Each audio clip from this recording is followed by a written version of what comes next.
After Assad, Syria will not settle into stability. Without a central power to enforce order, the country's internal factions will compete more openly for influence. Armed groups will exploit the absence of a strong government. Outside sponsors will back their chosen proxies. New leaders may emerge, but many will be short-lived, each promising change yet often delivering more violence and corruption. This chaos will affect the entire region. Turkey will step in to shape northern Syria, trying to prevent Kurdish groups from forming a durable power base. Turkish forces may establish buffer zones or support certain factions to block Kurdish autonomy. For Turkey, the risk is that the disorder in Syria spills across its border, with periodic attacks, smuggling, and displaced populations increasing pressure on Turkish authorities. Iran will not withdraw. Instead, it will seek to maintain corridors of influence, stretching from Iraq into Syria and onward to Lebanon. Through armed allies, it will keep a foothold, ensuring that no hostile government can emerge in Damascus.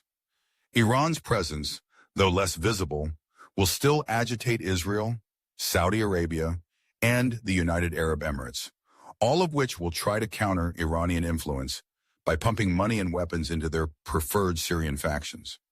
Lebanon, already fragile, will feel the strain. Syria's conflict will aggravate Lebanon's sectarian divides, embolden various militias, and spur more refugees to cross the border. Jordan, reliant on stability in southern Syria, will worry about criminal networks, arms smuggling, and radical groups consolidating along its frontier. The Gulf states will see Syria as a chessboard to weaken Iran's hand. They might invest in certain rebel groups and political figures, hoping to reshape post-Assad Syria into an ally, or at minimum, a neutral state. Iraq will face renewed pressure as fighters, weapons, and extremist ideologies flow between the two countries.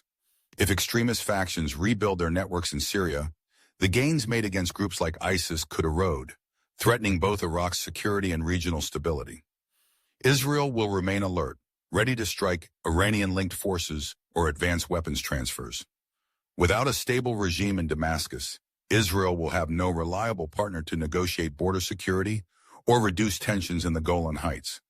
Instead, it will rely on tactical operations and covert deals with local Syrian leaders to secure its interests. In short, Assad's fall would create a political and military free-for-all. Regional powers will not stand aside.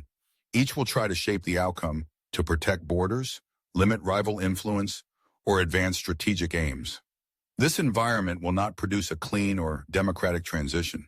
Instead, it will create a more complex, fragmented, and contested landscape. The region's capitals will continue to see Syria as a stage for their rivalries, and the Syrian people will endure many more years of instability.